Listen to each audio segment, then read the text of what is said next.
Hey everybody, welcome to the show. It's Dillon James right here on JDF Sports. This is Out of Bounds Dillon James, and tonight we have a lot to discuss. Week 2 in the NFL. We'll be talking about some quarterback injuries around the league, which can be troublesome this season, early on in the season for some of these teams. We'll be talking about the best of Week 2. We'll also be discussing the golden age of kickers, and we'll also be providing a Packers-Titans update towards the end of the show.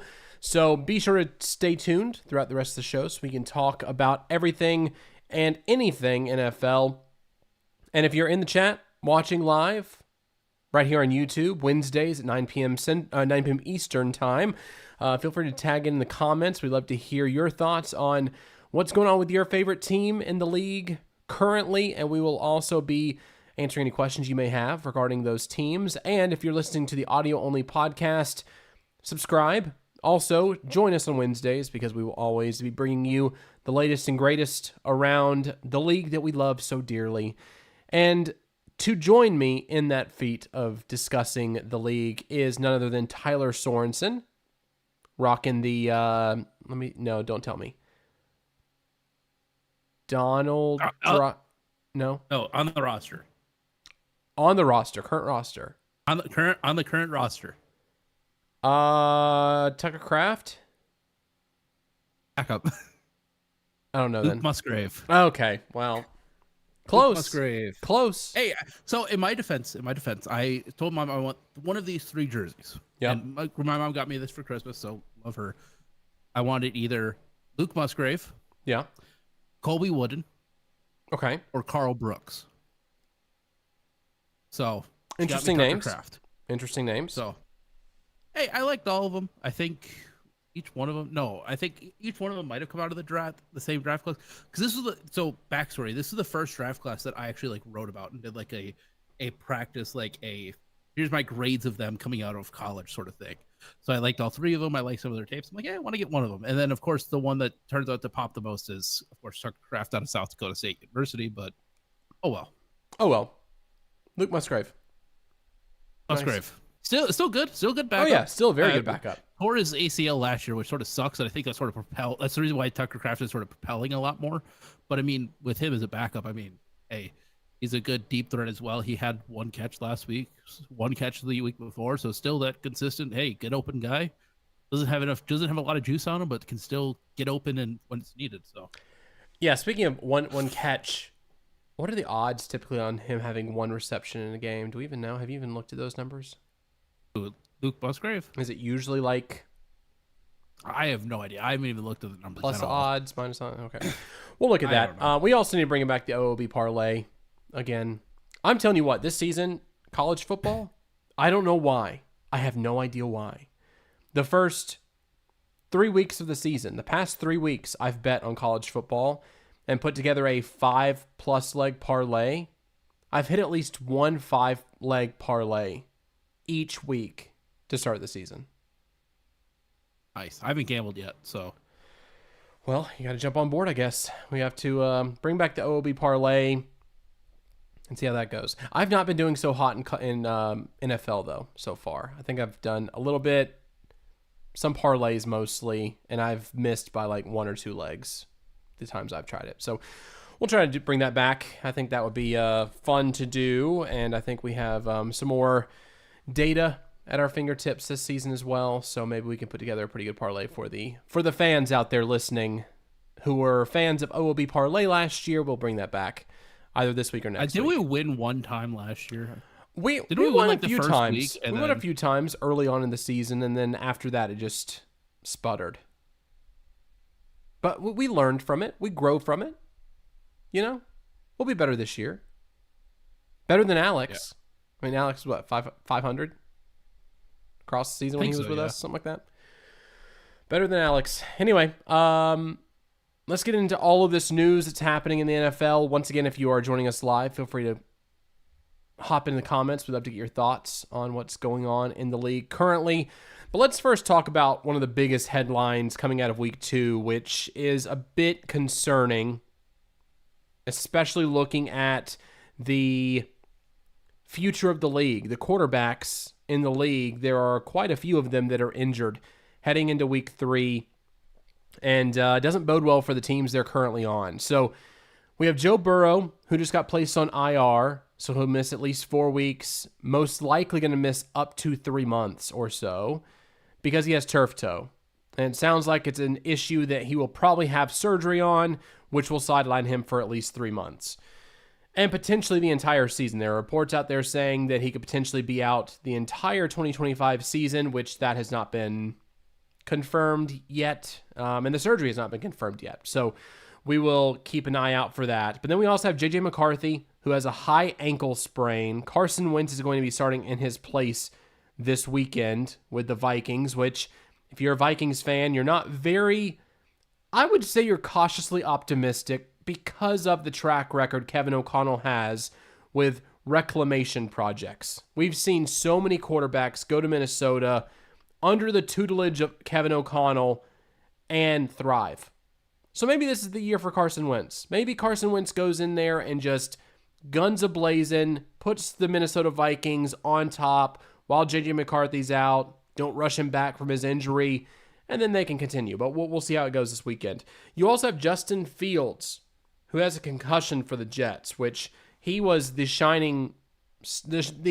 bright spot on the Jets in week 1. In week 2, it didn't work out as well. But Tyrod Taylor is set to start there, which the last time Tyrod Taylor started a game, how long ago was that now? Oh God. He got benched because he had that injection, didn't he? Like punctured his lung? That was with the Chargers, and that's the reason why Justin Herbert got started. Yeah, and then he's been with the Jets for a few years now, I think, or he got picked up this year. I think he might have got picked up last year as well, so I think he might have played a few games last year. Look that up and see. Look that up and see. Yeah. See when he started. So Tyrod Taylor's coming in to start this weekend, which, again, he hasn't started many games. He played well with the Chargers, and he was the starter going into that season up until he had that injection that led to a puncture in his lung, I believe it was, which led to Justin Herbert getting his start in 2020. Then we have Brock Purdy, who has turf toe as well. Unconfirmed if it's turf toe or not as of right now. But he has a chance to play this weekend, potentially, after sitting out last week, allowing Mac Jones to play. Mac Jones did win that game this past weekend, for all it's worth. So if he needs to sit another week, maybe Mac Jones can lead them to another win. And last but not least, Jaden Daniels has a knee sprain, and he's questionable for Sunday. So it looks like Marcus Mariota might be slotted into that starting position come Sunday.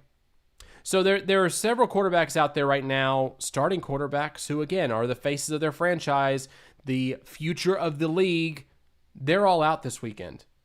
So of these quarterbacks, which injury? I mean, I'm not even gonna ask that question. I don't even know why I was gonna start to ask that question, because we all know the answer to this question. The question I was going to ask was which team is going to be affected most by an injury. I think we can both agree it's Joe Burrow. If he's going to be out for 3 months, potentially, with this turf toe injury. They do have their guy in Jake Browning as the backup quarterback. That's a guy that the Bengals really have a lot of respect for, and they also know him very well as being the quarterback there, because just a few seasons ago, when Brian Callahan was there 2 years ago, he had to come in place of Joe Burrow, and he played pretty well in place of Joe Burrow at that moment in time. Can he continue to do that? Which he did this weekend. He beat the Jaguars, but that's not saying much.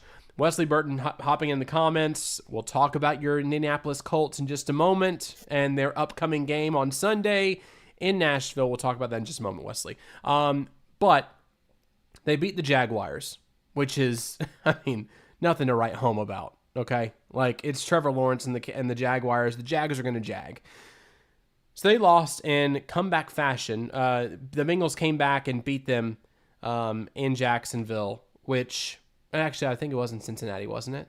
I think so. Yes, it was in Cincinnati. So good for Jake Browning to come in and have that success already, but you're not going to play the Jags every week. So that's going to be interesting to see how that goes for this team. But hey, at least at the very end of the day, the Bengals got their wide receivers right. They gave him their bags, right? They got Trey Hendrickson for this year, right? They gave him some money. They don't want to pay their offensive line or get offensive line players, but at least they have their wide receivers that Jake Browning's going to be throwing to instead of Joe Burrow. Yeah, so it's going to be fun. I mean, granted, Jake Browning had 2 touchdowns last week, so it could be good. But do you want to know what the next 4 games are? So if Burrow misses the minimum amount of games, do you want to know what their next 4 games are? give it to me. So they're at Minnesota. Okay, Minnesota. Defense is okay. Not really the best still, but they're okay. At Denver. That's going to be a bad game. Mm-hmm. Versus Detroit. At Green Bay. Not good. And then after that, they got Steelers, Jets, Bears. But I mean, like, that stretch of games is those are the games that you want to have Joe Burrow in. That's the stretch of games where, hey, we need to have Joe Burrow a part of this team. We need to win those games that are non-divisional games that are all against fairly tough opponents. Obviously, the Vikings are a little bit of a big question mark right now, which I think we'll get into a little bit later. We don't have them on. We'll talk about them a little bit. But Lions, we'll talk about for sure. They looked good. They looked better last week. Packers are looking very, very good right now. So, I mean, like, these are the teams that you need to have Joe Burrow on. And you can't just rely on a backup who went 12 touchdowns and 7 interceptions with 4-3 record in 2023. You can't have that. No. It's going to be something where you're going to be worried about it, especially if you go 0-4 these 4 games, it's going to be bad. And then I know they also picked up Sean Clifford from our practice squad, which, thank God, I hate Sean Clifford with every ounce of passion in my heart. So, you know what? It's surprising, too. I'm surprised the Bengals didn't go out there in the trade market. Someone mentioned on Twitter, which I agree with, Jameis Winston is the number 3 quarterback in New York. Yes. Can you go to the Giants to say, hey, Jameis Winston over there on the bench, do you mind shipping him over here to Cincinnati? We'll give you, a 5th-round pick, 6th-round pick, maybe? Yeah, I was going to say 5th. Like, yeah. The only way I could see that is if he does end up becoming the 2 at some point above Jackson Dart, or they not trust Jackson Dart. But I mean, like, yeah, have Jameis Winston on the Bengals. Imagine Jameis Winston throwing the ball to T. Higgins and Jamar Chase. And Noah Fant's their tight end now, too. Like, yeah. I don't know. I mean, I think, especially with Jameis knowing how to play behind a shitty offensive line. I mean, there are worse options out there than Jameis Winston, and Sean Clifford is one of them. Yes. Not a good option. He is. Because if Jake Browning goes down, your season's cooked. I mean, your season might be cooked anyway with having Joe Burrow go down. But at the same time, Jake Browning is at least familiar with the offense. He's played there before. He's been in this situation to where he's won them games before. But has Sean Clifford done that for the Packers? No. Winning you games? Sean Clifford forced Matt LaFleur to bring back in Jordan Love after beating the Cowboys 42-7 because they were worried that they were going to start coming back on us in a playoff game. Like, he gave up 15 points because he couldn't move the ball 3 yards. Like, yeah. Sean Clifford is the worst backup quarterback I've ever seen, and I saw Tim Boyle play quarterback for us. Like, and that's rough. I hate Sean Clifford. I don't know why. He just can't throw the ball. And I'm glad we got Malik Willis, but like, man, that's rough. The only like sort of bright spot about this is obviously Bengals starting 2-0. So obviously, like, that's the good part is you got that 2-game buffer still. But another good thing as well is, like, minus the Steelers and minus the Browns week 1, a majority of their divisional games are all in the second half of the season. They face the Ravens twice from November 27th to December 14th. They face the Bills in between there. So hopefully you're going to have Joe Burrow back by then if he does come back. You have the Dolphins again. You have the Dolphins later in the season. You get the Cardinals and the Browns in the last game. So, I mean, if he comes back halfway through and say Jake Browning does win one of these first 4 games and say goes 3-3 in 6 games, like, I think you're still happy with that. It's just rough that the first 4 games that he's going to be in for are all very tough opponents. That you got Steelers, Jets, Bears. Like, yeah. It's crazy to think that we have this many quarterback injuries so far. in week 3.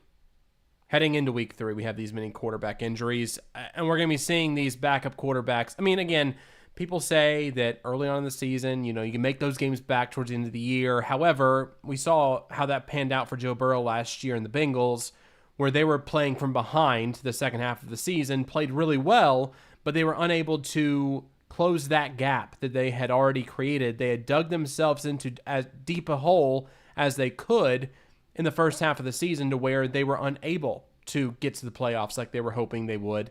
So that's the only bad thing about most of these teams, especially, Commanders looked pretty shaky this past weekend. And Yeah.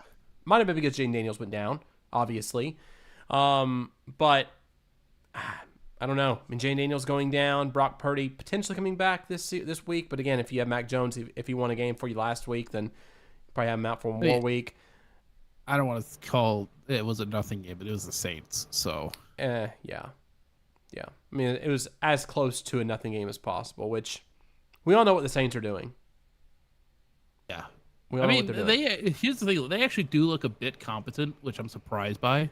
Well, they want to So they show at don't least look that terrible. they're somewhat competent to where they're not charged with, oh, you're just throwing away the season just so you can get the number 1 overall draft pick. Yeah. So, but Throw yeah, people this off week the they- scent. Yeah. Then this week they face Arizona for San Francisco. So that's going to be a bit of a tougher game because San Francisco's playing 2-0 currently. Will Johnson is playing insanely, which I'm still annoyed that we did not draft him this year. But I mean, the Cardinals are actually looking like they're going to be a formidable opponent. So, and it's a divisional game, so you're sort of hoping you get Brock Purdy back. But if Mac Jones will lead this team to a win, I think it's definitely going to be a good showing for him. Yeah, for sure. Justin Fields 2 going down. Tyrod Taylor going to be the starter there this coming up weekend. I found the stat, by the way, as well. What was the stat? So Tyrod Taylor's last start was 2023 for the New York Giants. He started 5 games. I forgot he played with the Giants too. Yep, He started been everywhere. 5. Yep, he's went Baltimore, Buffalo, Cleveland, Chargers, Houston, Giants, Jets. So he started 5 games with 2 and 3, 116 completions to 180 attempts, 5 touchdowns to 3 interceptions, 1,300 yards. That's the Giants, though. We'll talk about them in just a minute too, because it's funny how all of these players who were playing poorly in New York have left New York, and they're playing very well now. Saquon in Philadelphia, which he was playing really well in New York as well. But Saquon up there. Indiana Jones. In Philadelphia. Indianapolis Jones over with the Colts now. There was also a cornerback, I believe, that left the Giants who went somewhere else and is playing really well. I mean, you can talk about Xavier McKinney. He was the safety for them, came to us, and played amazing last year. So that too, yeah. I mean, it's crazy to think about that. But let's get to this. Wesley's in the comments saying, "Hey, it's great to be 2-0 as a Colts fan. It's great to be 2-0, 3-0 after this coming weekend. If you don't know, this coming weekend the Colts are playing the Tennessee Titans in Nashville. I'll be at the game, obviously. So if you're there, Wesley, feel free to stop by and say hello. Not sure if you're making the trek down to Nashville, which you should. I mean, Nashville's a great place to come see a football game, especially cheaper than most places. It'll be a good game, though. I think it'll be a really close game, Colts and Titans. But Colts have been playing very, very well. Since Wesley's in the comments, let's get to that game first. They played up against the Broncos. Titans played up against the Broncos in week 1, lost to them by 8 points. The Colts, in the waning seconds of that game, were down by 2 points. It's 28-26 Broncos. Colts had a chance to kick a game-winning field goal. Colts kicked it. Colts missed it. But there was a flag on the field. And it come to find out, it was a flag against the Broncos, led to a 15-yard penalty. And the rest is history, they all say. The Colts kicked the game-winning field goal, went up 29-28 with 0 seconds on the clock, and the Colts won the game against the Broncos in shocking fashion. Indianapolis. So kudos to the Colts for winning. It's a hard-fought win. And people are saying that Danny Dimes is back. What are your thoughts on the performance Danny Dimes been putting up so far for the Colts in the Shane Steichen offense? And do you think it can be sustained through the season? I mean, I personally like the Indiana Jones comparison better, but I mean, yeah, we were talking about this about like Alyssa a little bit last week, where I think Daniel Jones is what Shane Steichen wants, is what Shane Steichen thought that Anthony Richardson. Anthony Richardson, thank you. He's been 2 weeks and I forgot his name. Wanted Anthony Richardson to become a little bit of a bigger body, can run the offense well, has a little bit of mobility, has a big mobility and then a big arm. That's the only thing that's really holding Daniel Jones back is he doesn't have as strong of an arm, especially since his neck injury a few years ago. But I mean, he's able to run this offense very well. And then also Tyler Warren looks really well as well. He's hit 4 receptions, 79 yards. They got a big body down there as well. Jonathan Taylor looks, I don't say sort of revitalized as well in this offense. And I think that is because of, again, just not having Anthony Richardson. But I mean, again, he's playing good. He's playing conservative football. He's not turning the ball over. That's the biggest thing. Obviously, he only has 2 touchdowns on the year so far, but 0 interceptions. That's what you want from your quarterback. Whereas I think this time last year, Anthony Richardson would have had probably 5 turnovers already. Yeah. He's not turning the ball over. He's holding on to, he's able to move it completely. And then also rushing wise, he's been doing good with his legs. He's got 3 rushing touchdowns already this year. Obviously, they faced Miami week 1, but 1 against Denver. He's moving the ball around. He's throwing it pretty well as well. And I think this is sort of a good revitalization for him as well, where it's like, hey, Anthony Richardson was a swing and a miss. And I think a lot of people probably could have told him that, especially with how young he was coming out of college. He only started 6 games, I think, in his whole college career, or 7 games in his whole college career, or something like that. Sounds about right. Yeah. But it's like this. It's the same thing as Trey Lance from San Francisco. Has the physical tools, has the intangibles that you can't teach. Just can't get it in his mind how to play quarterback. That's exactly what's happening with Anthony Richardson, where he has the intangibles. He has this big body. He's very fast. He can throw the ball very well. He's got some of the most amazing touchdown throws that I've ever seen, especially last year, just sort of flicking it with his wrist and throwing it 80 yards to a touchdown. But he's just sort of smaller Joe Milton, where, yeah, he's got a big arm, but it's going to go 70 yards or 70 yards. No in between. And I think that's exactly what they needed. It was a Daniel Jones to sort of keep the ball on their side, and keep it like that. He's already got almost 600 passing yards already in 2 weeks. So that's good. And against a good defense as well in Denver. So I think that's going to be one thing where take a look at it. Obviously, it's going to continue to be that thing where it's like, okay, is Daniel Jones back? I think we're going to probably have this conversation every single week because it is Daniel Jones. At some point, he is going to go back to fall off. But I mean, yeah, like Wesley is saying, his confidence is through the roof. I'm guessing it is. I think the Colts just have this new vibe about them. And I think also just the death with Jim Irsay right before the season started as well. I think that sort of changed the vibe as well a little bit, where it's like where I saw this with Milwaukee with the Bucks, and also went out with the Brewers. Bob Uecker passed this past offseason for the Brewers, and now they're sort of they're playing this season for him. The Bucks, the commentator for them in 2021, he announced he was retiring at the end of the season. Guess what happened then? They won the NBA championship. Jim Irsay passes. You have this sort of momentum where you're not fighting for yourself, you're fighting for somebody else. And I feel like that's the reason why Indianapolis is doing so good. Now, do I think it's going to be intrude throughout the rest of the season, or continue throughout the rest of the season? You sort of hope so, but at the end of the day, something will happen, I feel like, and it will sort of bring this team back down to reality.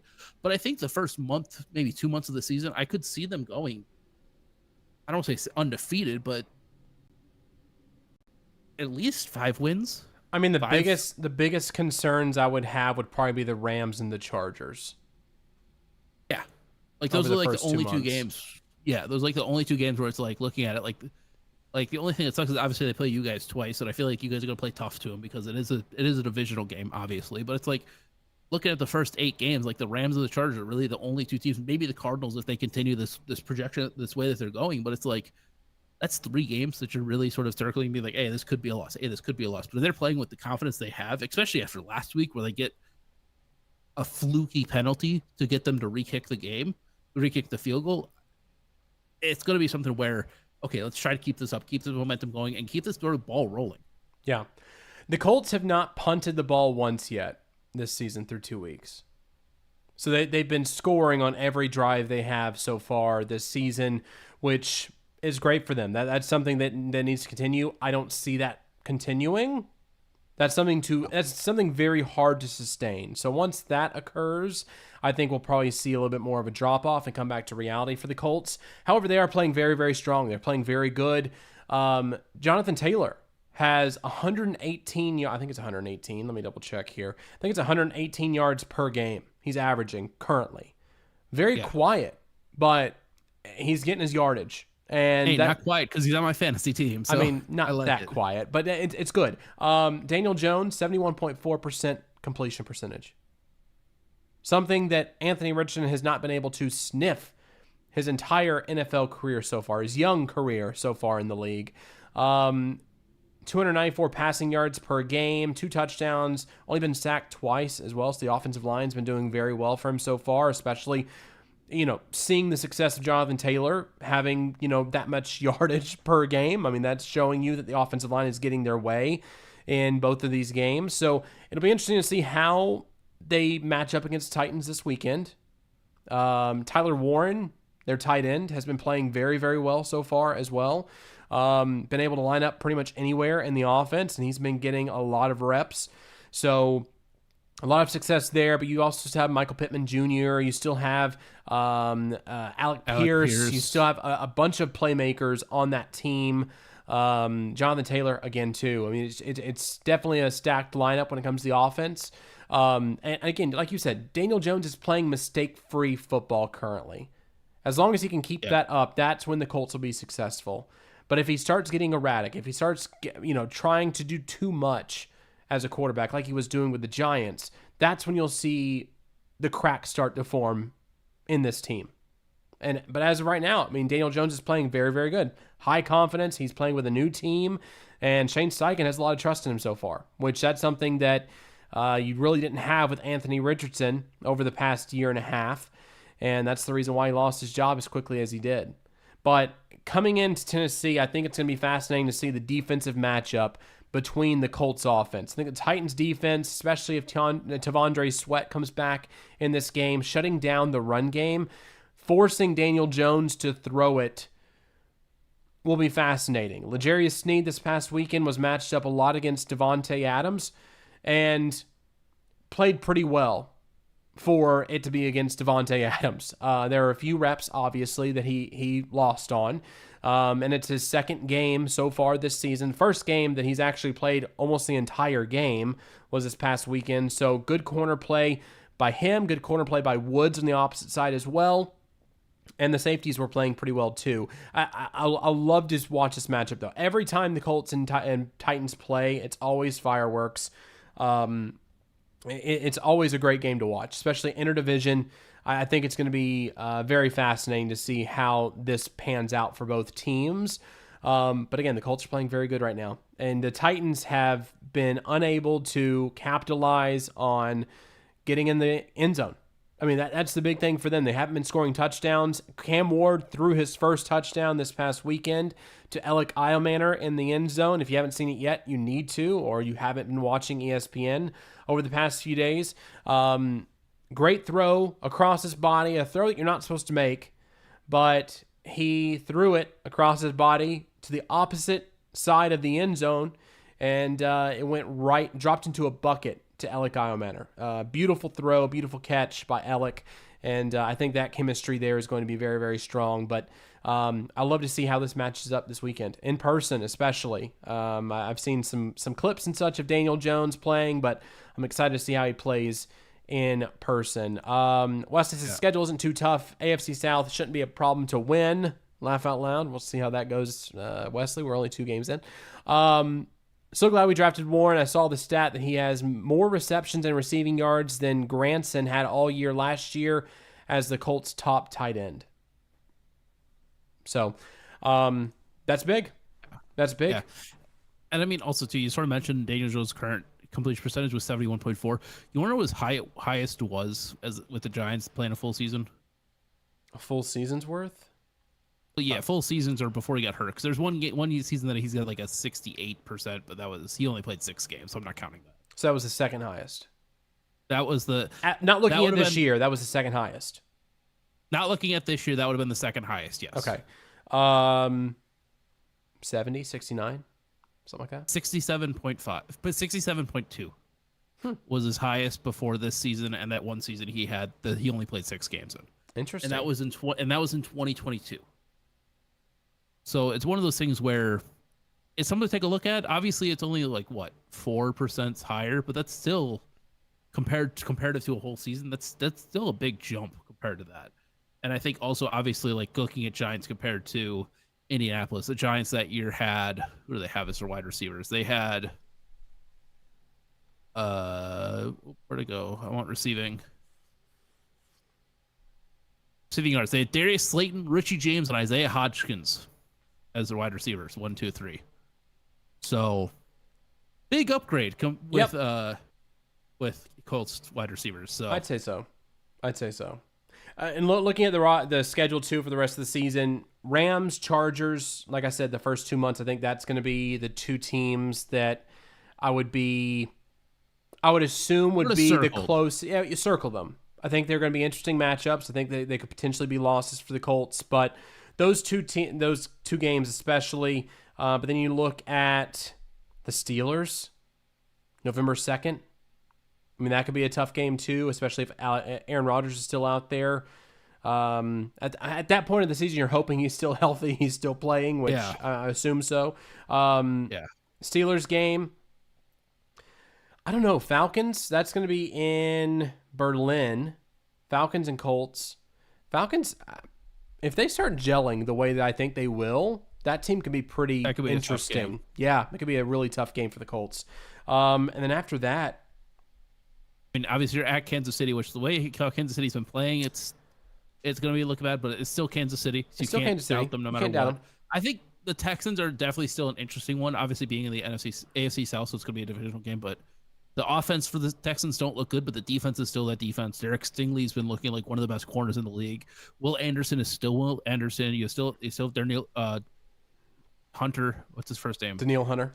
It is Danielle. Okay, yeah. You have Danielle Hunter, and then you face the 49ers as well in December. Yeah. Which hopefully they have all their players back, but that's going to be a game as well where sort of have like looking at it. So it's definitely a schedule where I don't say it sort of favors the easy side, but it definitely is favorable for the Chiefs if they're able to continue to go this way. Obviously, the hope is that you're able to keep this confidence, and I hope that with the first loss, it doesn't sort of crumble down a bit, but that time will tell with that. Yeah. I mean, looking at those games, that's probably, I would say split the Texans series 1-1. I would say out of that, then looking at Rams, Chargers, maybe 5 losses for the rest of the season for the Colts, potentially. So, I mean, again, keep an eye on it. As of right now, they look really, really good. It's a long season, 18 weeks, 15 more games for the Colts to play. So let's don't put all our eggs in one basket. Let's not say that we're winning the AFC South outright right now, Wesley Burton. But they're looking good. Yeah, and it's a division that is, I don't want to say easily winnable, but it's a division that is for the taking. Well, especially with the Texans losing their first 2 games. And that was the team. And I have to point out, I did say the first episode of this season that my hot take was the Texans were not going to make the playoffs. I don't know if you guys, forgot that, but just wanted to bring it back up. I said the Texans aren't making the playoffs, and I'm going to stick with it. Let's talk about some other games that happened this weekend, some bigger games. Giants, Cowboys, we were talking about the Giants before. They kept this a game. Russell Wilson didn't lose this game for them. He still threw for 450 yards. When's the last time we had a quarterback throw for 500? Didn't Joe Flacco throw for 500 with the Browns? I think it was when. With the Browns? Yeah, I think so, potentially. Because that was the game that oh my god, that was the game that what's his face, Amari Cooper had like almost broke the single season receiving record or something like that. I mean, it's been a while, but I mean, this was like a very classic, like Russell Wilson game, just throwing sort of moon balls and letting Malik Neighbors and Wan'Dale Robinson just sort of run under it, which I think is exactly what you want to do if you're the Giants. Just let your fast wide receivers be fast. Don't give them the dink and dunk sort of stuff because they're not good with that. Let them track the ball. Let Russell Wilson just sort of chuck it like he's back in Seattle and do it that way. And I got it. The last time a quarterback threw for 500 plus yards in a single game happened last year. Figured it was last year with the way how offense has been. Can you guess who the quarterback is? I will tell you the team is in the NFC. Is it bad that my mind immediately went to Jared Goff? It was not Jared Goff. It's not Jared Goff. No. Can you give me a division then? NFC South? Oh God. Was it Baker? Nope. It was against Baker. Against Baker. NFC South. I don't think it wasn't Bryce Young. No. Was it Derek? No, it wasn't Derek Carr because he was on the Saints for like 3 weeks and then he got hurt. It was a quarterback who's no longer starting. Was it Kirk Cousins? It was Kirk Cousins against Tampa Bay Buccaneers. October week 3rd 3 of last year. Threw for 509 yards against that was the Kirk Buccaneers. Cousins back week, and then he he hurt his knee again and he couldn't move again. Before that, the last game to have a 500 plus yard passer, Joe Burrow in 2021. Okay. And then before that, Ben Roethlisberger, 2009.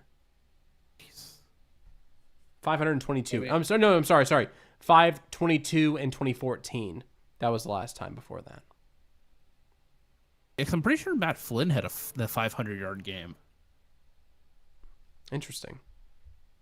In that miraculous run he had with the Packers that led to that huge contract from the Seattle Seahawks. That one Lions game. Well, it was. I didn't realize he threw for that much. He threw like 6 touchdowns. I know that much. Jeez. Yeah, I like how I just put up Packers Lions Flynn game and it just pops up.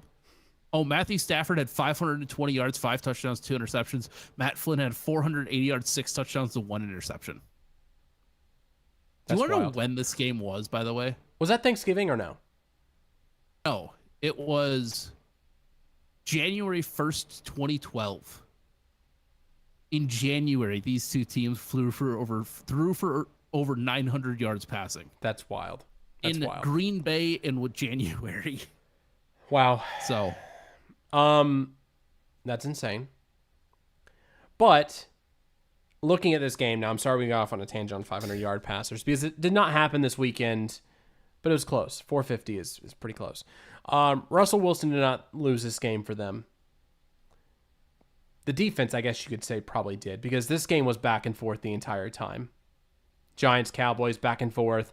Ended up being 40-37 was the final score. Brandon Aubrey took it to overtime and won the game with a game-winning field goal. Dak threw the ball 51 times in this game. Now, talking about sustainable, having success with your quarterback just carrying the weight of the team on his shoulders is not sustainable. You can't expect Dak to be throwing the ball 51 times a game and maintain a level of success in this league. You need to have better. You need to do better as a team. They did, however. Jerry Jones announced after this game this weekend, said that Jadeveon Clowney is coming to the Cowboys, signed a deal with the Cowboys for, I think, 1 year. I think it's a 1-year deal. Yeah, he's going to be the Micah Parsons replacement. Yeah. How about that? Yeah, it's almost like the defense needs a pass rusher. Yeah, it's so strange. So strange. And then the quarterbacks their quarterbacks look so bad as well because the quarterback has so much time to throw. Yeah. I wonder who they can pick up. Oh yeah, Jadeveon Clowney's a great pickup. Yeah, let's do that. Anyway, so Cowboys won this weekend in improbable fashion. So, and it was against the Giants though too. I still, even though it's Russell Wilson and the Giants, I'm just not sold. Not sold on that. It's kind of like what we were looking at with the Steelers last year. You know, Russell Wilson putting up all these crazy numbers, but then reared its head that, hey, this is just not a good football team with Russell Wilson at the helm. And that looks like that's going to be the case with the Giants this year as well. But Cowboys were able to win, squeak out another win in Jerry's world. We'll see how they bode this weekend. But as of right now, they were doing pretty well this weekend. Let's talk about the Lions. Lions came back. Before we move on, I want to do one thing. So obviously you mentioned he had 51 passing attempts this past game. On the season, he has 86 passing attempts. Where do you think that ranks in the NFL so far for passing attempts by a quarterback? Top 5. That's third. The only two teams that have more passing attempts is Joe Flacco with Cleveland at 90 and Bryce Young with 90 as well. And what is their combined win total right now? Both teams. Is it 0? 0. Oh, you want to know who else is in top 5? The Saints. Oh, that's another 0. 0-2. Russell Wilson is number 5. Oh, that's 0-2 as well. Mm-hmm. Geno Smith at 6. Oh, they're 1-1. So that's a win, at least. Trevor Lawrence is number 7. 1-1. So, yeah. And then Jaden Daniels, Josh Allen, and Baker Mayfield. So, yeah. Which those three are down in the 70s. So it's like the ones that are above 80 are Spencer Rattler, Dak Prescott, Bryce Young, and Joe Flacco. It kind of shows that you need a balanced attack on offense to actually win games and sustain that level of success. Interesting. And also a pass rush might help you as well in Dallas. Yeah, because their corner. I don't want to stay on this too long, but their cornerbacks look so bad. Trayvon Diggs does not look good. Deron Bland looks hurt. They have the cornerback that was drafted by Buffalo that got shipped out of the door already because he was a first round draft pick and couldn't cover anybody. So their defense looks terrible. Like, that's the thing. For them to win, it's going to be similar to what the Bengals did last year, where they're just going to have to put up points every week. But that bodes really well for my prediction of comeback player of the year. Yeah. Because if you're going to have to be focusing on offense the entire game, scoring points, Dak Prescott's going to give that to you by throwing the ball 51 times a game. Yeah, and the only thing that sucks, too, is that Cooper Beebe, I think, is sidelined with an injury now as well. I think he did something in his knee, and one of their guards as well got hurt last week. So that interior offensive line is already getting hurt. It's going to be rough. So it's going to be interesting to watch because, especially with George Pickens, who we feel like I haven't really talked about much, but he looked good so far last week. He hasn't had a crash out moment yet. He almost did, but luckily he didn't. So it's going to be one of those things to keep an eye on throughout the rest of the season. Yeah, for sure. Let's look at our next game here, the Lions and Bears. The reason why we bring this up is because the Lions, last week, Jared Goff was the butt of a bunch of jokes. Saying, oh, well, Jared Goff can't do it without having his offensive coordinator, Ben Johnson, there. The defense wasn't looking the best. The Lions were just looking like they just got sent out to pasture. All three coaches, Ben Johnson, Aaron Glenn, and Dan Campbell, all had losses in week 1. Blah, blah, blah, blah, blah. Ben Johnson comes in to Detroit, and Detroit shows everyone that they're just fine. They're just fine. Lions won this game 52-21 against the Bears. Chicago just did not look like they deserved to be there at the end of the day. No. Caleb Williams looking shaky as he has so far in his NFL career. But the real story here, Jared Goff, 334 yards passing, 5 touchdowns. 5. Crazy. Just he was playing so well this weekend. You know what sucks about this too? One of my buddies in my fantasy league was trying to trade Jared Goff for Justin Fields, and I didn't see it until after the game already started.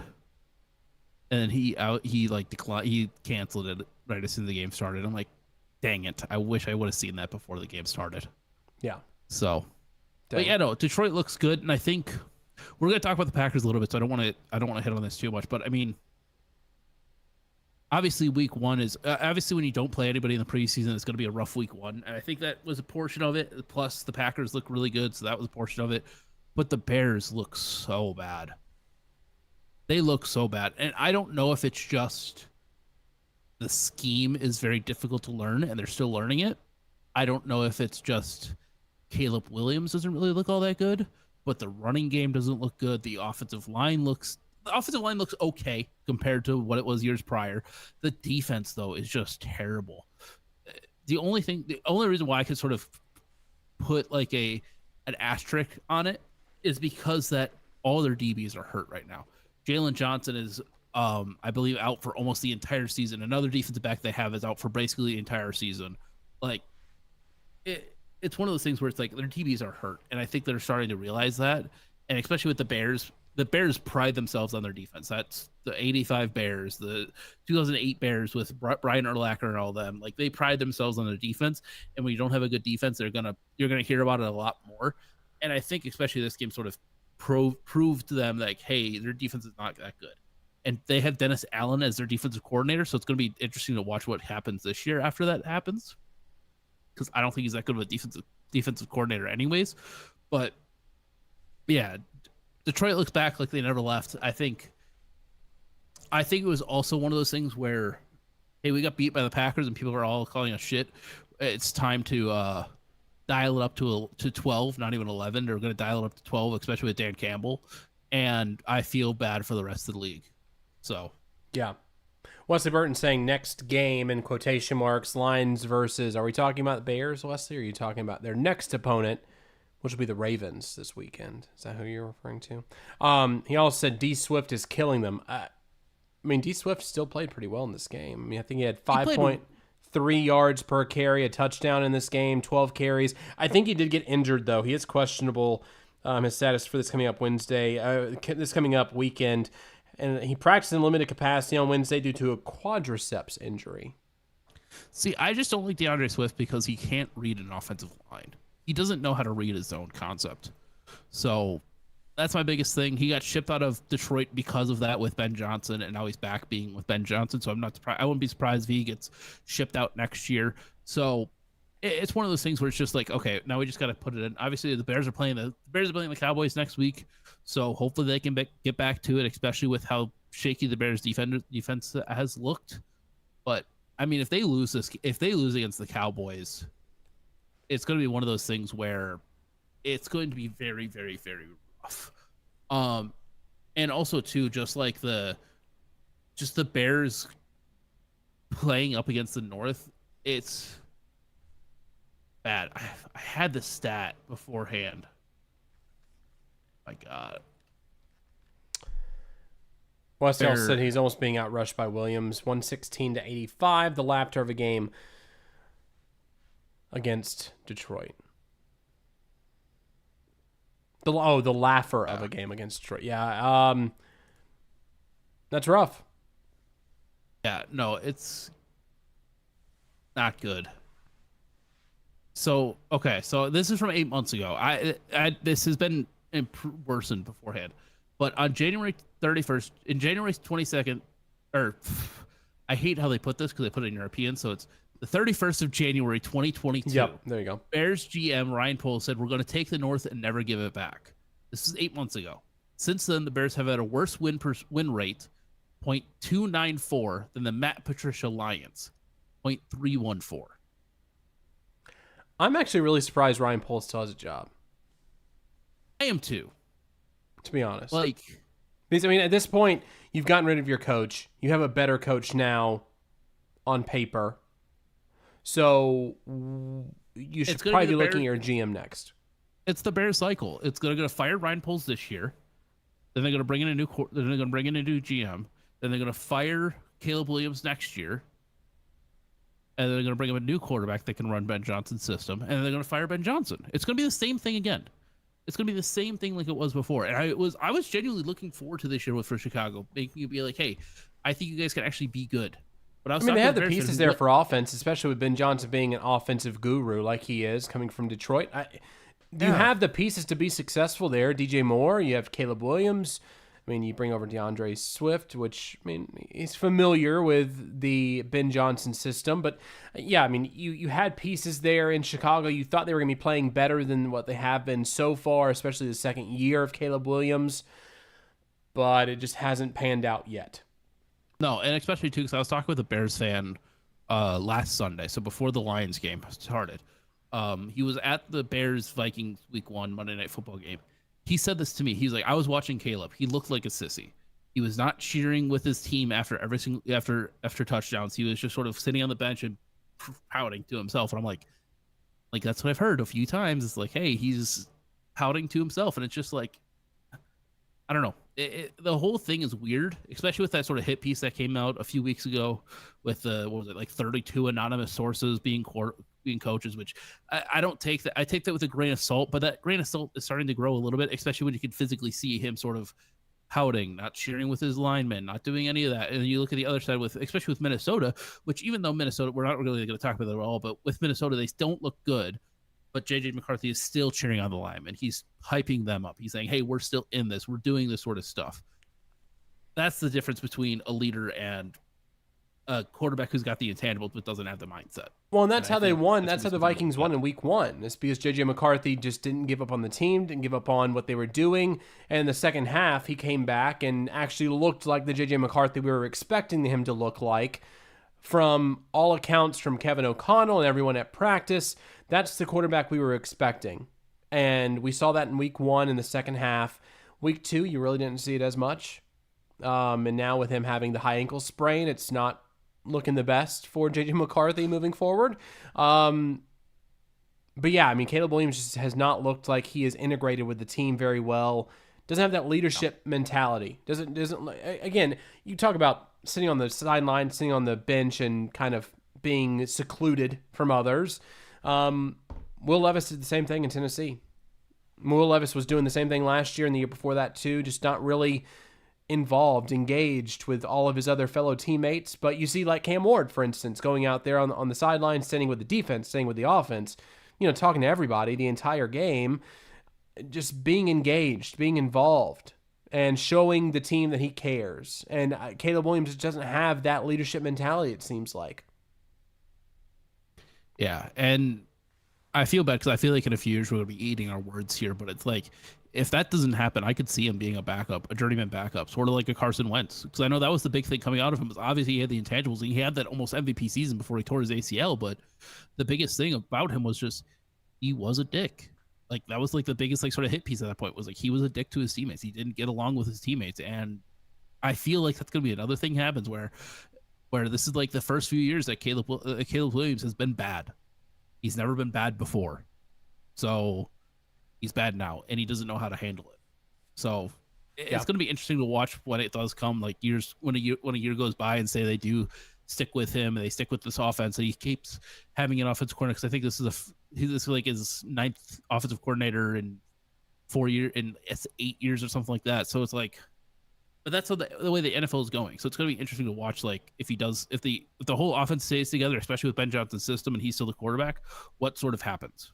So I think it'll be better. We'll get a better gauge of how it's going to be next year.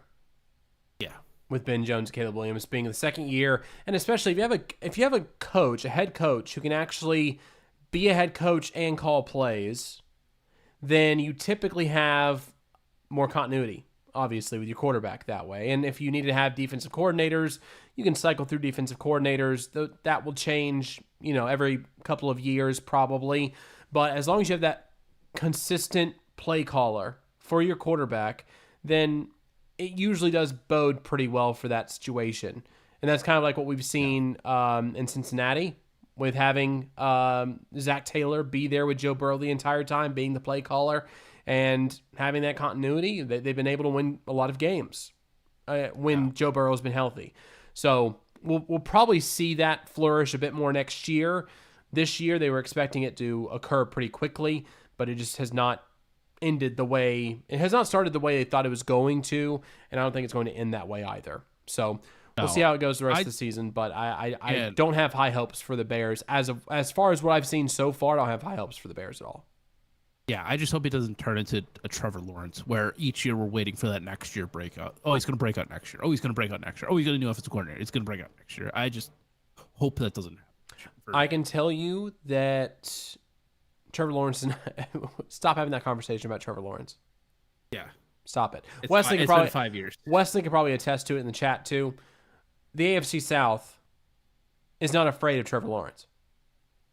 It's just I know not, who's it's afraid of not Trevor going Lawrence. to happen. It's not going to happen. Who I is? know who's afraid of Trevor Lawrence. Brian Thomas Jr. I can See him that. a few times, sort of Yeah. alligator arming it. So Yeah. Trevor's not the guy, unfortunately. I think around COVID, after COVID, what? Trevor Lawrence came to the league 2021? 20. Or was it 2020? Ooh. Might have been 2020.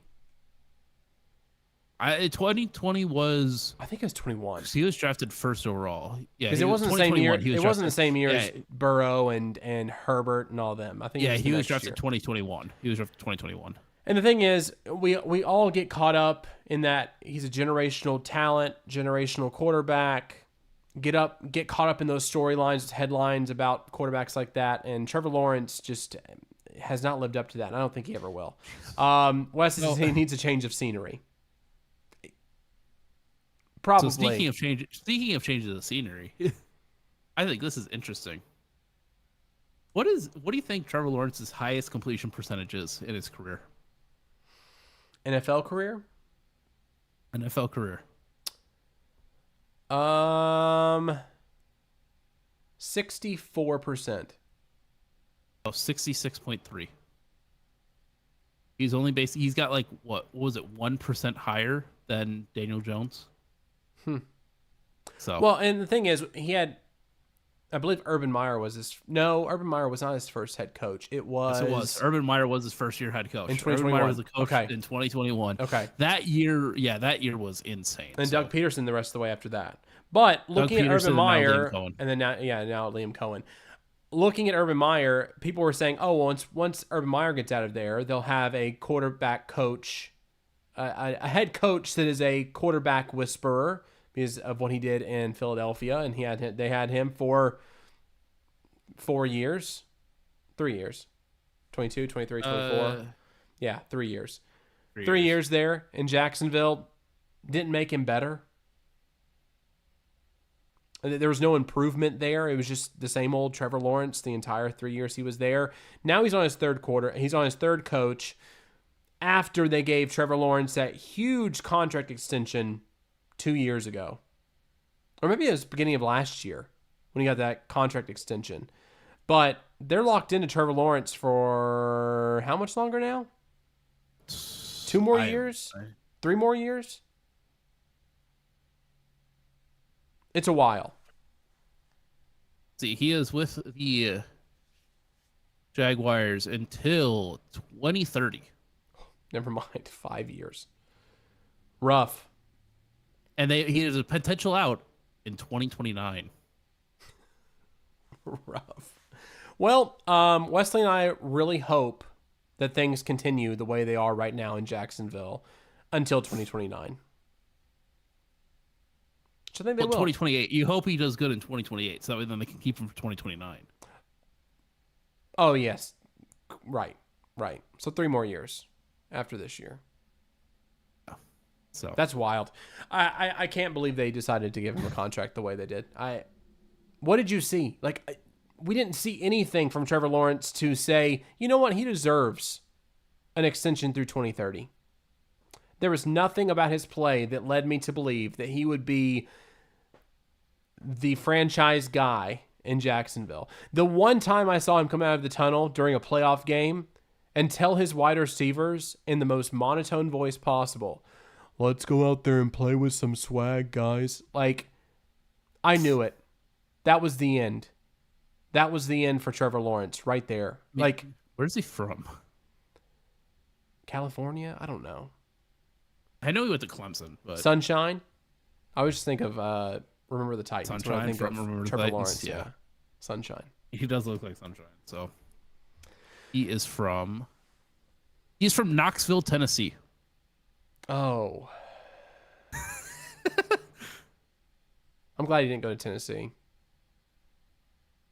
Born October 6th, 1999. I didn't even think he was that good of a quarterback in college. But anyway, He didn't lose a game in high school and college, and that's the reason why he got drafted so high, basically. That's because he was a generational talent. That's the reason why. Yeah. Anyway, enough about that. Enough about the Bears. Lions looking good. Again, they're 1-1. Let's see how they can continue moving forward and see if they will continue the success they just had with the Chicago Bears against their other opponents, which, again, Ravens-Lions this weekend is going to be a very good game. Yeah, and it's Monday Night Football, so it's a good Monday Night Football game. So yeah, I'm sure ESPN is chomping at the bit to have them on their television sets for Monday Night Football. That's gonna be great. Oh, 100%. Let's talk about this last game then. Chargers and Raiders. I actually watched this game, and funny thing is, so we had Pete Carroll, the Raiders head coach, against the Chargers. Pete Carroll had the ball on one possession. I think it was their last scoring possession. They had the ball for over 11 minutes. 11 minutes. At the end of that drive, instead of going for it on fourth down to get a touchdown, to get closer to a one-score game instead of a two-score game, they decided to go for a field goal. No killer instinct whatsoever. Did not show trust in his quarterback or his offensive line. He didn't run Ashton Genty once in the fourth quarter. I believe that's right. It might have been once, but he did not rush Ashton Genty enough to get me my 50-plus rushing yards in the game for Ashton Genty. I think he ended at 43 rushing yards in this game. So yeah, he finished at 43 rushing yards. Screw Pete Carroll for not rushing him at least one more time. Give Ashton Genty the ball to get me 7 more rushing yards. I would have hit a parlay. I'm not going to talk about that anymore. This game was atrocious for the Raiders. So bad. Geno Smith ending the game 0 for 10 and 3 interceptions in his last 10 passing attempts. First 10 passing attempts. First 10. 0 and 10. Sorry, 0 and 10, 3 interceptions. But still, wasn't much better to end the game. Geno didn't look good. The whole team didn't look good. But the Chargers make you look that way. That Chargers team is going to be very hard to beat this year. I was even saying it coming into the season. Chargers are coming after that AFC West title this season. And they very well could get it with how the Chiefs have started, 0-2. And they just put one of the division wins in their belt in week 2 of the season. So they're looking good so far. The Chargers are looking really, really good. Undefeated, 2-0, and 1-0 in their division. Yeah, no, the Raiders look good. The Raiders don't look good. I wasn't able to watch this game because I hate that they started this game at 9 p.m. on Monday night. It was very late. That's another thing. Why do you have Pete Carroll versus Jim Harbaugh, 2 coaches that physically hate each other? They hate each other. They don't like each other. Like, why do you have them going on at 9 o'clock at night? It's past their own bedtimes. They're old. They should go to bed at 8 o'clock. Like, okay, don't like that. But no, the Raiders look bad. The offensive line looks terrible. Genty doesn't look happy. He looks very sad. His body language doesn't look good. This is the one thing that a lot of people had worried about was, okay, if he's not facing like Alabama State every single week, how is he going to fare in the NFL? And he doesn't look good. The only positive though that I have about it is that I don't think it's all his fault. He's got 2.7 yards per carry through the 2 weeks, but yards before contact between these 2 weeks are -3 yards. So he's getting hit in the backfield more times than he is getting the ball. So it's one of those things where offensive line looks good, and then also looking at it too, their offensive line is already banged up. Jonah Powers-Jackson is, I believe, in concussion protocol right now, so that's not good. I mean, it's just one of those things where the offensive line was something that I worried about before the season started, and I was like, maybe it's actually good. Who knows? But yeah, no, they don't look good. Geno doesn't look good. I mean, obviously he did have over 100 yards. He had 180 yards, 24 43. But like again, we were sort of talking about it. If you have 70 plus passing yards already, you're more than likely starting 0-2. So it's one of those things where I sort of hope they do improve. But their next game is against the Commanders. Then it's at Commanders, Bears, Colts. Those are the next 3 games. So it's one of those things where you take a look at it. I don't think the Raiders are actually going to be as improved as many, including myself, thought they were going to be this year. Yeah. You look at Geno Smith. Geno Smith had a QBR of 19 in this game. A passer rating of 37. He threw the ball 43 times. If you're not having success throwing the ball, guess what you do? You hand it off to your first-round draft pick, Ashton Jeanty, who had 11 carries. 11. 3.9 yards a carry. Yeah, he's at 30 carries, 81 yards already on the season. 5 receptions for 3 yards. You want to know what he was good at in Boise? Catching the ball. He's a converted wide receiver. Have him run routes. Don't have him just pass block. I get that you want to run the ball and you want to pass block him. Don't just pass block him. Get routes open. You want to have somebody else come in for pass blocking? Great. Have somebody else come in for pass blocking. But he had 4 targets, 3 receptions, and 1 yard in this game. I don't know. It's one of those things where it's going to annoy me because I know he's a lot better than what it shows. And I don't, obviously, again, rookie running back. It's one of those things where rookie running back is going to come in. He wasn't going back to college. His first year in college, he was not that good. He really, obviously, he broke out his junior year, but his sophomore year started off fairly slow and then went really good the later half of the season. So I sort of hope that's sort of what happens this year where he sort of improves throughout the season. But again, I worry about him. I worry about the Raiders as there's a poopy dog. Yeah, he just got let in by Ann Bailey, and he's wanting to say hi. Yeah, and you just give Ashton Jeanty the ball. Let him run the ball more. Let him get experience. Let him get carries. That's the thing. I mean, you're not having success throwing the ball, so why not try to run it? You're so close in that game anyway. I don't understand. I didn't understand the logic before Pete Carroll.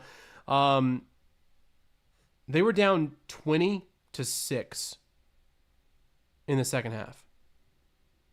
In the fourth quarter, they're down 20-6. That's when they kicked their field goal. And then after that, they were just doing nothing. Nothing. Couldn't give me 7 yards. Ashton Jeanty. What the heck's going on there? Chargers, however, Justin Herbert still looking very good. 19 of 27, 242, 2 touchdowns, sacked twice. Ran the ball really well, too. He had 9 carries himself. Ran the ball 9 times, 31 yards, rushing. Najee Harris, second leading rusher in the backfield for the Chargers. 8 carries for 28 yards. Omarion Hampton had 8 carries for 24 yards. Quentin Johnston actually got the ball thrown to him 7 times. Only caught it 3 times. So the bricks for hands is still coming in clutch. However, he had 71 yards receiving on 3 receptions. So I mean, hey, he's getting yards. He's getting yards. And I mean, honestly, too, if you're hitting the 70 mark with 33 catches, I mean, hey, that's fine. And you're getting that touchdown. You're getting that touchdown, which, I mean, you sort of hope he's able to catch it more than what is it, like, not even like almost 50%. It's not, it's less, it's like 45%. Yeah. You're sort of hoping he could catch more than that, but I mean, hey, if he's still catching it and getting your touchdown in 70 yards, I think, hey, you'll take that, especially in a convincing win. Chargers, like you said, looked good. Next games they have are Broncos, Giants, Commanders. So tough matchup against the Broncos. I think that's going to be one game to watch, sort of have circled, especially divisional game. Giants you can sort of chill out on, and then Commanders as well, which I think is another game, especially if Jaden Daniels is back. I think that's going to be another good game to watch. The Broncos game, too, they're wanting to come back and get that taste out of their mouth after losing to the Colts on a technicality in that penalty to lead to the game-winning field goal. They want to come back and they want to have a win under their belt. And against a formidable opponent in the Los Angeles Chargers, that's going to be a really, really good game to watch this weekend as well. Another game we didn't mention, Buccaneers and Texans. Buccaneers, Baker Mayfield, he is going to go down as the biggest fumble by the Cleveland Browns in NFL history. Yeah. Just because of one injured season, they decided to let go of Baker Mayfield, and he wound up for there. Deshaun Watson. And trade for Deshaun Watson, one of the worst contracts ever to be signed in the NFL. Yeah, just not good. But then Baker going to Tampa and having the success he's had with Todd Bowles. Once Bruce Arians retired, I felt as though Todd Bowles was just not going to be that good of a head coach, but he has proven me wrong completely because they have Baker Mayfield still. And even without Chris Godwin. Godwin hasn't been out. Egbuka's been great. Yes, he's been great. But once those three are on the field together, Mike Evans, Godwin, and Egbuka, imagine how much success that team's going to have. Yeah, and plus too, obviously with them hitting at Egbuka, it's letting Chris Godwin actually relax and rehab properly from this ankle injury, because I remember his ankle was like turned the other direction. It wasn't like an ankle sprain. It was like he broke his ankle. So he's able to rehab entirely. And that was my biggest worry with them starting signing this contract, was that he was not going to come back this year. And I think that's something that we might not see him back at all this year. But I mean, having Egbuka sort of step up and play those games, and also too, not even just last week, but week 1 against Atlanta, he is telling Baker, hey, I'm going to run a post. You're going to hit me. We're going to score this touchdown. And he does that. And that's how they win the game. And it's just something where it's like, you don't teach that from a rookie. That's not a rookie saying that. That's a vet that's going to be telling you that. And he's having this as a rookie. It's one of those things where they found their Mike Brown. They found their Mike Evans again. Like, Mike Evans is still Mike Evans. He's a first ballot Hall of Famer. But they found his replacement in Egbuka. Yep. I agree. Huge. Buccaneers are definitely looking really good in the NFC. I think that, didn't Alex talk about them sniffing the Super Bowl this year, the Bucs? I think so, yeah. At least the division title, which I think that's going to be pretty easy for them to win. Again, I still think the Falcons are going to do very well. I really like the Falcons. I think the Michael Penix and Bijan Robinson and all those guys down there in Atlanta, Drake London, I think they're going to do some really good things developing later on the season. But the Buccaneers are definitely going to be a hard out if you're in the NFC South this year. Let's go to our last topic here before we get to our Packers-Titans update.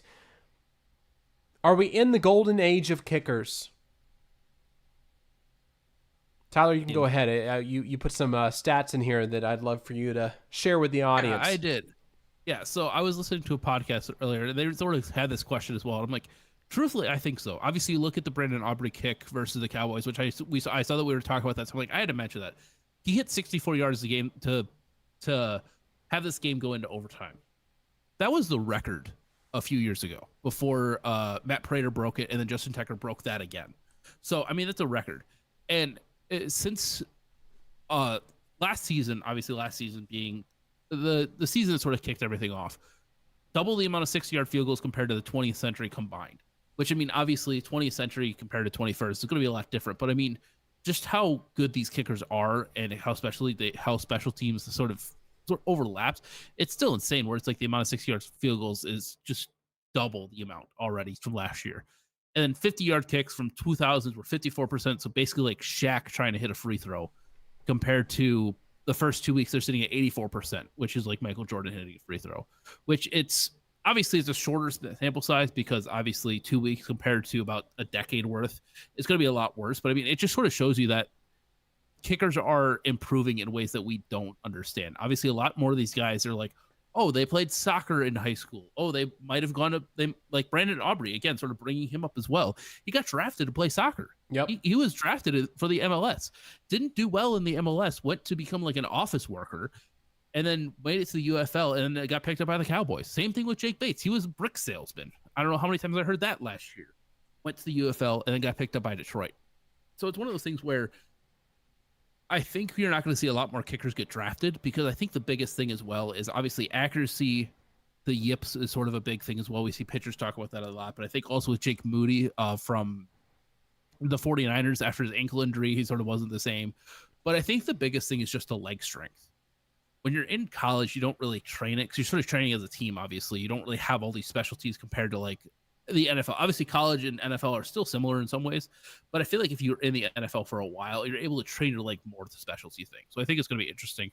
But I genuinely think it's just going to be one of those things where it's going to be new, and especially too if this year they changed the rules a little bit. Where before Pat McAfee talked about this a lot, where they basically had like 3 or 4 like kicker balls where you could dirty up before the game. So basically like massage it, get it used, because it's basically like the podcast I listened to compared it to like breaking in a baseball mitt. They had 1 hour to break it in before they could use it before the game. Now this year, I guess they were given like 60 footballs, basically say, hey, you have the whole year to break this in however you want. And they're basically creating juice brawls where they're just going to beat the ever living crap out of these footballs so they can fly further and just become better. And I think we sort of saw that again last week. Talk about the Cowboys game. Brandon Aubrey hit that 64-yarder. It could have been good from 72. Like it was still going. Like it was still a good while before it hit it. Like the record was 66 yards by Justin Tucker a few years ago, where that was bounced in by the goalpost. I genuinely think we could see this broken maybe 3 times this year. If obviously it depends on if coaches are allowing their special teams players to make those kicks. Obviously, that's the biggest thing. Is Brian Schottenheimer or Liam Cohen in the regular season going to allow these kickers to say, hey, okay, I can make a 70-yarder. Okay, go out and try it. It's different than the preseason. I think we could see it broken 2-3 times this year. Yeah, in the preseason, we saw a 70-yarder from Cam Little from the Jacksonville Jaguars, and obviously it doesn't count because it was in preseason, but I do see more teams taking chances that way of saying, we have these guys with strong legs. Let's see if we can trot them out there and get a 65-plus, 70-yarder out there and see if we can hit it, which I think that teams are willing to do that nowadays than they are in the previous years, especially if you have a strong defense. If they miss the kick, then you can trot the defense out there and hope to get the ball back. But yeah, I mean, I really think that, like you said, training your leg the way they have been in the league, that they've been able to just get more power, and we'll see more and more kicks like that. But it is wild to think that just a few years ago, it seemed like 60 yards was so far away. 60 yards was just so hard. Not even just 60, but 50 yards. It was like, that seemed like, oh, wow, he's kicking a 52-yarder. Like, oh, wow, that's half of the field. He's not going to make that. They're making it so much this year. I wish I had the actual stats in front of me, but they're making that so much this year that it's insane to think about. Yeah, that's crazy. That's crazy. Yeah, no, I agree. I think the golden age of kickers is here. I think we will see more kickers, especially having Justin Tucker no longer kicking for the Ravens. You have a bunch of other kickers who are trying to step up to be the guy in the league. I guess Brandon Aubrey is probably the flavor of the week, especially with the way he's been kicking the past year and a half so far, year and 2 weeks, I guess you could say, since we're only 2 weeks into the season. But last year he was kicking very well too. So I'm sure we'll see some more daring opportunities for kickers out there in the regular season, and just trying to kick that record of 66 yards. I'm sure we'll probably see it at least once this season. So we'll keep our eyes peeled for that one. Let's go to our Packers-Titans update then quickly, where we'll just a few more minutes left of the show. Packers-wise, how did the Packers look this past weekend? I think this team might actually be a juggernaut, which I hate saying that word because I still worry about this team because obviously I'm a Packer fan. We've had our heartbreaks. We had the 2020, 2021, 2015 as well, 2012 or 2011 when we went basically undefeated, lost one game and then lost in the divisional round. So we've had those losses, but I mean, defense has been looking good. Obviously, starting with Micah Parsons, he's just a game record. He's only played about 75-ish snaps in the 2 games, so he still has that limited reps. But I think this next week, obviously against Cleveland, he's going to have basically all the restraints taken off of him. I would not be surprised if we don't see him off the field for a defensive snap. I'm going to see see him on the field for every single defensive snap next week because he is just that big of playmaker. He only does have 1.5 sacks on the season so far, but pressures are in the double digits. He's just going to be making everyone around him better. Like one person as well is Keyshawn Nixon. I think having Micah Parsons has sort of unlocked everybody's ability because last week versus the Commanders, he was locked down 5 pass breakups versus the Commanders, 16 in his career before this point. So he's already almost at half of his career breakups in just one game. So it's going to be something to keep an eye on, but also just the defense as well. In the season so far, obviously, again, 2 weeks. I think this is wrong, actually, because I think it's 2.7 yards per game. Yards per game given up compared to 6.1, not 3.7, but I might be wrong. Yards per play. Oh, it is 3 points. Yards per play. Excuse me. Yeah, yards per play. So 3.7 yards per play given as compared to 6.1 for the Packers. Obviously, that means that your offense is going forward. 15.5 points per game compared to 27. Obviously, you're hoping that offensive score is a little bit bigger, but I mean, 15 points, you're holding the teams down to 20 points a game. And also, talk about the two teams you played. You played the Lions, you played the Commanders. Lions just put up 52 points against Chicago. The Commanders look very, very good last year. So it's two of the most exciting offenses last year compared to this year. And both these teams, what are they hanging their hat on? The running game. Held them less than 100 yards combined for 2 weeks. 46 for Detroit, 51 for Commanders. So it's one of those things where the defense looks really, really well. I think you're actually starting to see this. Colby Wooden, again, I sort of mentioned this last week. He looks playable, and he looks really good. Last year, he was unplayable. I don't think we could have played him if we wanted to. And then, obviously, I do miss Kenny Clark. Obviously, just his presence is going to miss it. But, I mean, like, Micah Parsons just is better than everybody else. And I think, again, like, I was sort of hearing this as well. They were saying, I don't think the Packers lose a game until mid-November. I was like, okay, let me punt the brakes on that a little bit. But, I mean, physically looking at it, obviously, you're at Cleveland next week or this weekend. That's a win. Cleveland doesn't look good. I think that's a win. I think Joe Flacco's going to look terrible. At Cowboys look very bad this year. Then you have a bye week 5 versus Bengals without Joe Burrow, so you don't have to really worry about that as much. And then the offensive line for the Bengals looks terrible as well. At Cardinals, that's like the only one that I sort of have circled. Be like, okay, that's a potential loss. I think that could be one of those things where it's like, especially the Cardinals are who they say they are. That could be good. At Pittsburgh, again, I wish this game was in Green Bay, but I mean, again, it's Aaron Rodgers going against the Packers. That he's going to want that 32nd win or that 32 team wins versus so to sort of tie him up with Tom Brady again. Versus Panthers, which they're the Panthers right now. They don't look good. And then versus Philly, which is week 10. And I think that's truly the one where it's like you look at it and you're like, that's the one game where it's like, I think that's the one game that I'm like looking at and I'm like, okay, that is still a 50-50 game, but more so leaning towards Philly rather than Green Bay. I think the Cardinals is leaning towards Green Bay, but Philly is leaning towards Philly. And I think genuinely, like looking at it, it's going to be one of those seasons where we're going to be riding high this whole season. I think it's still one of those things where you just got to worry a little bit about it, especially having such an early bye that it could hurt you in the long run. But I think especially with just how we've looked so far within the first 2 weeks, it's starting to sort of build up where it's like, oh, hey, this actually does have a little bit of momentum that, hey, we could be a Super Bowl winning team this year. Yeah. No, I agree. Packers looking really good so far through 2 weeks, and we'll see if they can keep it up for the rest of the season. But next few games should be pretty telling for the team. Yeah. So Cowboys is going to be fireworks because that's for sure. Injury world. But the one thing that does suck though is that Jaden Reed broke his collarbone, so that's something that sucks. He'll be out 6 to 8 weeks. So Christian Watson, are there any updates on when he'll be back on the team? He has a soundbite saying where if they were in the Super Bowl tomorrow, he could play. He could run full speed. So I think he's going to be back by October, which I think is great. Which, I mean, again, sort of we talked about this. I talked about this so much last year. Without Christian Watson, our offense just looks terrible. And I think, obviously, Matthew Golden's still there, and I think it's going to be a good thing. But I think having Christian Watson to take that deep ball again, and especially with how well Wicks and Dobbs has sort of improved this year, because that's something as well that I don't want to talk about. I don't want to go too deep into, but they look improved. They look better. They look like they're in the right mental space. And I love that. And that's what I'm happy for. And then Christian Watson coming back, getting that extension as well, 1 year, $13 million.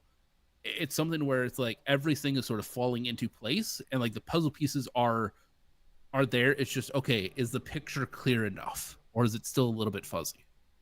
Yeah, I agree.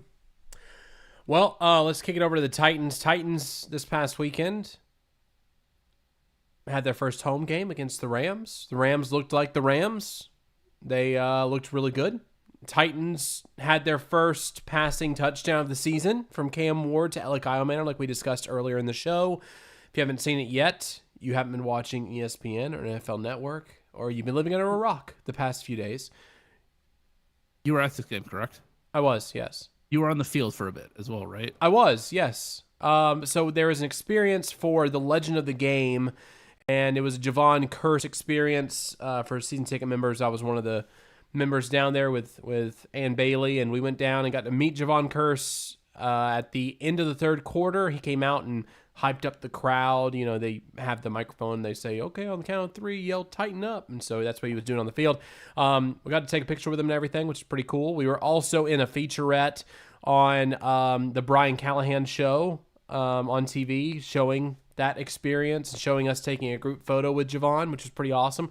Once I get that photo, I will share it on our social media as well. But yeah, it was interesting to actually be on the field for during gameplay. I've only been on the field once before during a game, right before the game started. I was actually on the field for the opening kickoff for the Delaney Walker experience many years ago. I think it was 10 years ago. And that was a lot of fun. But this one was actually during the game in the third quarter, which was awesome. So great experience there. Javon Curse, the freak. It's also awesome to see him. And he...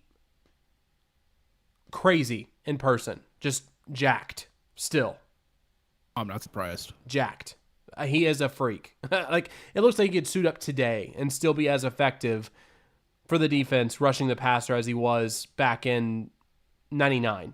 It's wild. But yeah, anyway, so the Titans, Cam Ward looked good. Cam Ward became the first number one overall pick to not throw an interception in their first two games. So there's something for you. Cam Ward looked good. I think that there were still some moments where he could have thrown the ball to an open wide receiver. I still think Brian Callahan's offense so far, I don't know if it's because there's a leash on Cam Ward a little bit.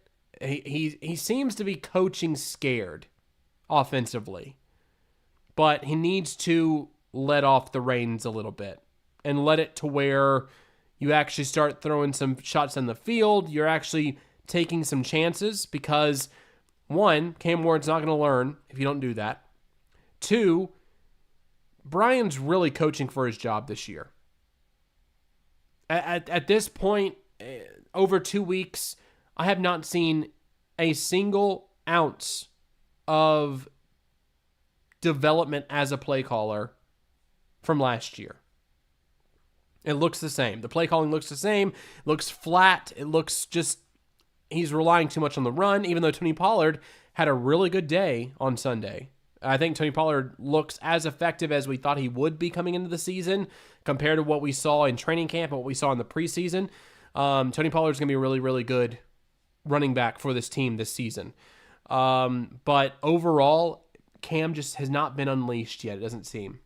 And we've seen glimpses of it. We've seen flashes, but it hasn't been sustainable. They've only been kicking field goals. Joey Sly has looked great. He's 7 for 7 on the season so far in field goals. However, why are you kicking 7 field goals within 2 weeks? You need to score touchdowns. To win games, you have to score touchdowns. I know it's a crazy concept that Brian Callahan seems like it's a foreign concept to him. But you need to score touchdowns to win games. He hasn't gotten to that point yet. And that's why he's coaching for his job. If he loses this game against the Colts this weekend, which Wesley's already saying it's going to be a loss anyway for us.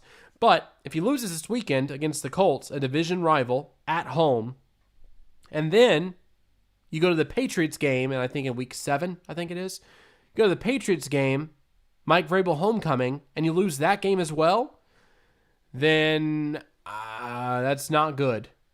Not good for Brian Callahan. I don't see Brian Callahan surviving this season if you're losing those emotional games, because we all know how Amy Adams Strunk operates in emotional circumstances. A.J. Brown, the Philadelphia Eagles beating the Titans in Philadelphia 2 years ago, John Robinson got the axe the next day. the thing is, it's just not looking good for Brian Callahan this year. Play calling has not improved. Special teams have been great so far. There was a punt return for a touchdown wiped off because of a penalty that happened behind the play. They said it was a blindside block. Didn't look like a blindside block to me. It looks like the defender saw him coming. But regardless, they wiped it away. But the punt returning, kick returning has been great for Tim Dike. Defense has looked pretty good for the most part. I think missing T'Vondre Sweat this past weekend was an issue for the team. But having him back, hopefully this week, it sounds like he will be playing with Jeffrey Simmons. So stopping the run will be crucial against the Colts because we've seen a lot of really big rushing days for Jonathan Taylor and the other running backs for the Colts the past few seasons against the Titans. So hopefully we can limit those and allow Indiana Jones to throw the ball a bit and make some mistakes that way instead. But yeah, this weekend's gonna be a really interesting test for the Titans. And if Brian Callahan cannot make this a game and or win this game against the Colts, then spelling trouble for Brian Callahan. If not in the middle of the season getting fired, at the end of the season losing his job and us being in the market for another head coach. Even though Cam Ward says he wants consistency, you don't want to be consistently mediocre. And the Titans have been that for a while. We know what consistently mediocre looks like, and Brian Callahan is in that boat, unfortunately. Yeah. The only thing that sort of sucks too is that this is his second year as a head coach. Second year. Yep. If he gets fired after this year, I think that's just one of those things where it's the NFL, and I think it's sort of the reasoning why the NFL is you're starting to see a lot more turnover, because previously, not even a decade ago, but mid 2010s, you would get these coaches that would be sort of mediocre for 3, 4, 5 years until they are actually able to put their system and put the roots in and get everything like that. And now some teams are expecting playoffs or Super Bowl after getting. So I don't want to use the Titans as an example, but utilizing those stuff as oh, it's 1 year. I can fire him now. I'm gonna fire him after his first year head coach. Obviously, that's a wild thing because obviously Urban Meyer was sort of the poster boy for that, but that was because there's a lot of external issues as well. But I think coaches should have a minimum of 5 years. I think that's my personal standpoint on it. And I think that's sort of the reason why you see these. I don't want to sort of use my Packers as an example, but the reason why the Packers are so good recently is because they don't have an owner. They don't have they don't have an owner that's sort of threatening them with every dumb decision. One thing that I hate Matt LaFleur for is he cannot challenge. He cannot challenge plays to save his life. Obviously, he's still one of the winningest head coaches in all time already, and he's only been a head coach for a few years. But say after that Rodgers season where we went 6-8 and missed the playoffs, oh, you're axed, buddy. You're gone. I don't like that. And that's why I think a lot of these owners need to have a better leash on it.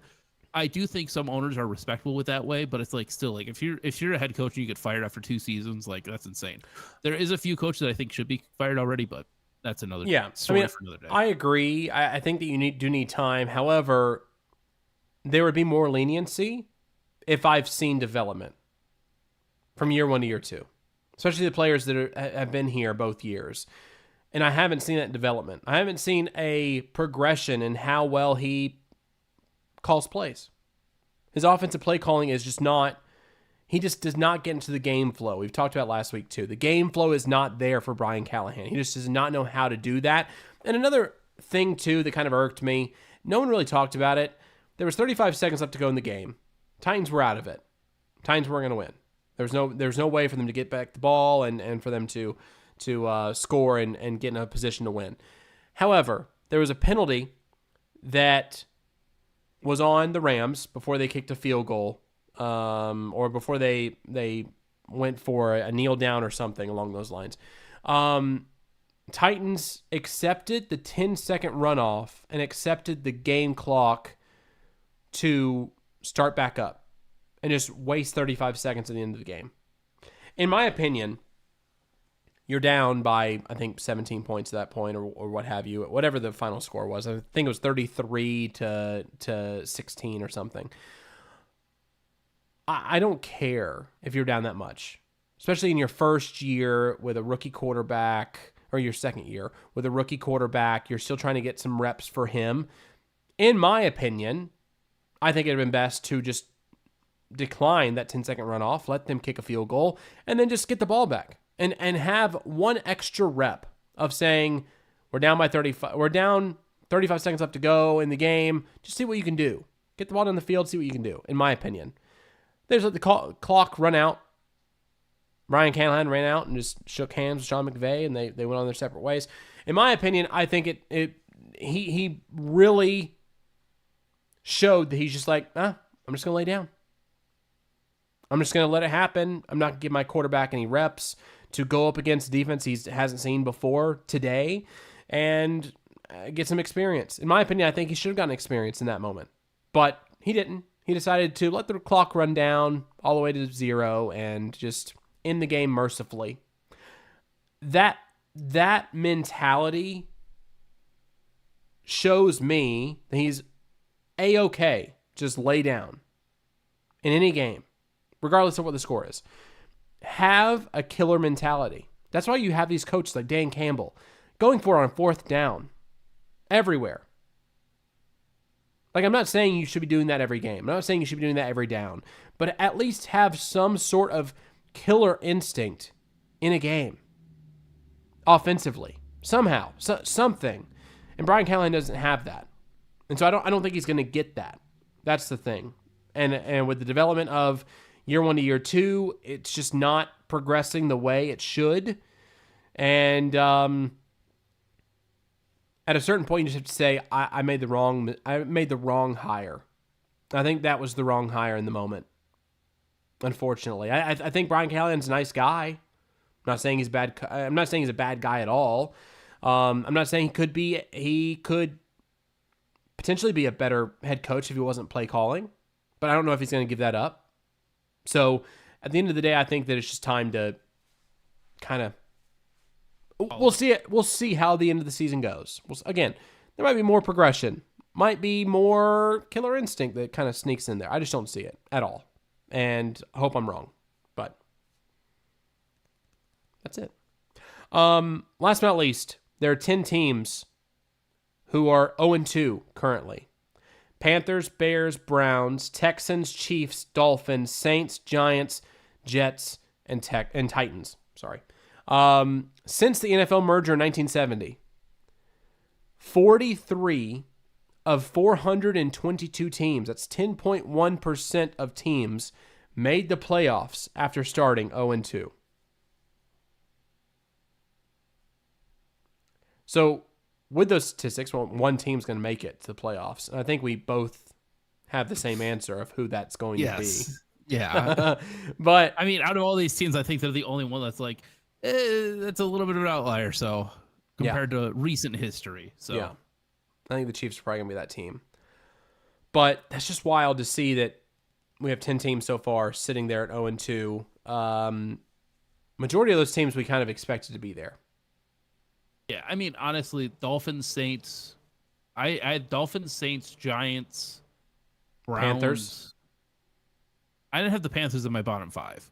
Okay. But I'm just saying bottom 5. But I had the Dolphins, Saints, Giants, Browns as my bottom 5, and then I don't remember what I think my last one was probably the Bears, but I don't remember what my last one was. But it's like those 5 were like my bottom 5, and it's like, oh well, yep, I was correct with that.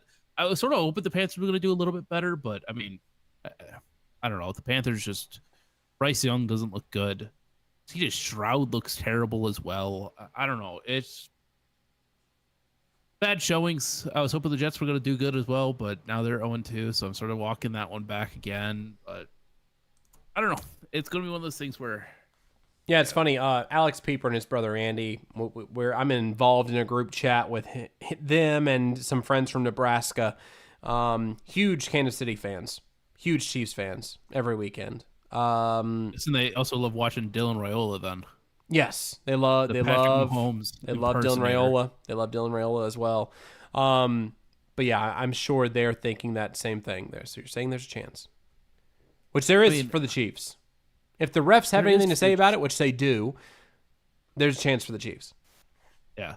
The one thing that I think is hilarious though is that the one player that sort of forced them to lose both these games was Travis Kelce by dropping a touchdown in both these games, with the second one being intercepted. But I mean, like, yeah, it's funny. So yeah, they're at New York this week. So one of these two teams are going 1-2. So I think if they lose to the Giants, their season is over. That's going to be really rough if they lose to the Giants. But then they have Ravens, which I think Ravens are looking for some blood. They smell blood in the water with this game. At Jacksonville, which, okay, it's Jacksonville, whatever. Versus Detroit, which Detroit smells blood in the water right now. Versus Raiders, Commanders, Bills, Broncos, Colts, Cowboys, Texans, Chargers, Titans, Broncos, Raiders. I could see them finishing under 500 this year, which is insane to say, but it could happen. Just not a good year. Yeah. They were, so one thing as well that I heard, they were 17-0 before this season in one-score games. Which, insane that they lost. And they won, like, what, 6 games on the last play last year? Yeah. So that's crazy. They're now losing 20-17 versus Philadelphia, so. Yeah, I this weekend's game, Giants and Chiefs, will be very fascinating to watch. Can Patrick Mahomes, this is a crazy thing to say, crazy sentence to say, I did not think I'd be saying this in 2025. Can the Patrick Mahomes-led Chiefs keep up with the scoring of the New York Giants? Can Russell Wilson duplicate what he did versus the Cowboys? Right? What time is this game? Is this an afternoon game or is this a morning slate? This is... Oh, it's Sunday Night Football. It's Sunday Night Football. Wow. Oh, God, that's such Well, a you know bad who's going to be game. talking about Patrick Mahomes the entire game? Oh, Chris yeah. Collinsworth. But it's going Patrick Mahomes. It's gonna be, Patrick Mahomes. Oh, look at that throw by Patrick so Mahomes. Bad. It's going to be so bad, but my eyes are going to be glued to it because of how bad it's going to be. Yeah. Just think, Chris Collinsworth has this game, and the following week they got Micah's return to Dallas. What a stark difference that is. Wow. Yeah. So there's that. There's that. Anyway, that's all we have to discuss tonight. Thanks for sticking with us. Wesley, thanks for chiming in the chat, as always. If you guys are watching us live on Wednesdays, 9 p.m. Eastern Time, feel free to jump in the chat with us. We'd always love to get your comments there. Also, if you're listening to the audio version, subscribe to us on Apple Podcasts, Spotify, Amazon Music, wherever you get your podcasts. We are there. Out of Bounds, Dillon James. I'm Dillon. That's Tyler. Thanks so much for watching. This week, we will see you next week right here on JDF Sports.